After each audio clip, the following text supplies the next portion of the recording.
it's like fluid. In Japan, it's fluid. Like it's like literally like water. It's like one thing after another. And here in America, it's more of the soap opera type. Yeah, and then you had some of the stuff where it was lagging because it was cats was just getting chest chopped and doing like some real lazy wrestling, like chest chop for like 30 minutes. Like, yeah. But yeah, you're right. Some people, the All Japan and the Luchadors. Yeah. Because when they unveiled the cruiserweight, well, not unveiled, but when they pushed the cruiserweight division like a whole lot, they had so much talent. They had Billy Kidman, that shooting star press. They had Juventud Guerrero. They had I love Juventud. Oh man, they had so many people, and just people like Chris Canyon, the innovator of offense. You freezing up? Oh, okay. Yeah, Chris Canyon. Man, you remember Chris Canyon? That's sad what happened. Yeah, he actually committed suicide a few years back. Oh, I didn't know. Yeah, he I think Chris Canyon, if we're talking about the same dude, I think he came out as a homosexual. Like he came out and then like, I don't know, like his life just, I don't know, I guess wasn't the same. Like, haven't you noticed that's kind of the story, like in all wrestlers? Like wrestling is tragic as fuck.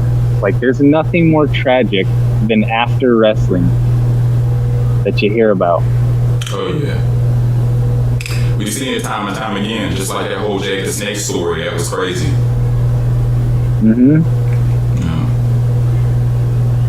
But I mean, People it's one of those like lifestyles. It's one of those lifestyles that takes you down the road, like all that traveling, and then you start to be in pain, and then you start using drugs, and then it's like your life is like a continuous blur until all of a sudden you don't know anything outside of wrestling and fans and stuff, and then you don't know who you are and you get lost. It's a lot of stuff that can happen like that in fighting, UFC, or anything. Collegiate athletes go through, like, even collegiate athletes, I guess go through similar stuff. Amateur wrestlers, basketball players, football players. It's weird too, like athletes get used and abused, it seems. Like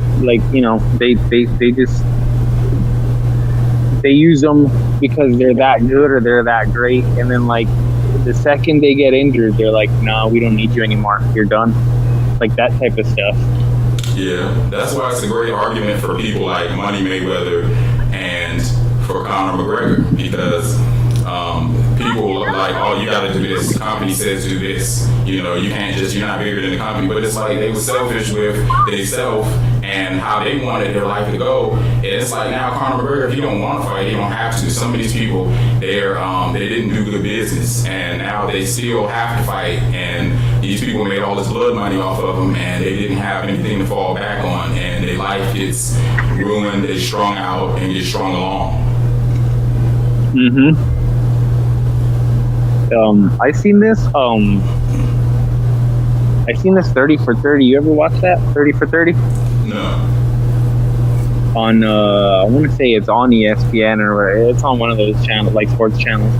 But 30 for 30, it just like spotlights certain things or certain groups or a certain athlete, and it tells like their story. And this one that I've seen, this in particular one, it was one about college athletes and like how many times they go broke. Like it's like a giant statistic. It's like 85% of professional athletes go broke after they play in the big time, like especially football players and basketball players.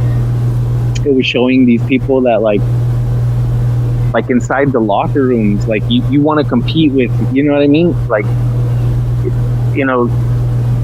I'm not a big basketball, like, I'm not a big basketball fan, so I don't even know how many dudes are on the team. But, like, you know what I mean? There's LeBron James, and then there's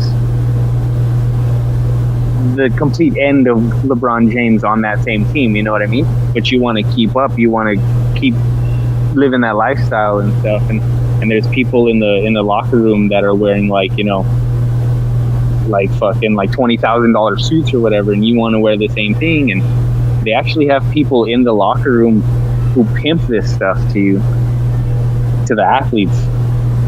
Oh man, okay. The car sales. You know what I mean? You want to keep you know, you don't want to be the one dude on the team that's like, you know what I mean, that's not living that way. You want to keep up. You want to buy the same cars. You want to do the same shit, but at the same time, you're not getting paid the same. There's definitely a lot of pressure. And then, yeah, but that's in the pros. But like, think about in college sports, they were saying that they came up with this term student athlete so that they can bypass the fact that they're making so much money for the school.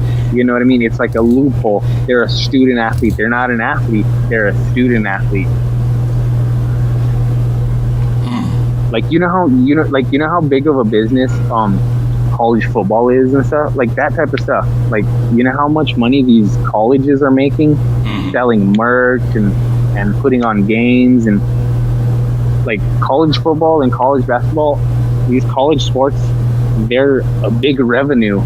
And I don't think the college athletes see a single dime. They don't see a penny from it.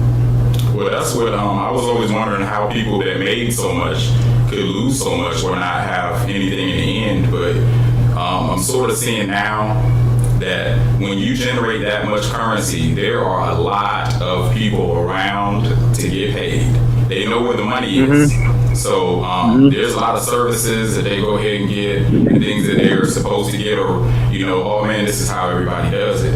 And so once they get involved with so many different people and doing so many different business deals, you know, trying to focus on whatever your sport or your profession, and then focus on the business part, you know, it kind of makes to where you kind of lose touch with what's going on with your money. You think everything's all good or whatever, like, and then come to shit, your business manager or whoever you left in charge of your money is either taken from you or not putting it in the right places, or, you know, not paying your shit off like you thought, you know, not paying your expenses off.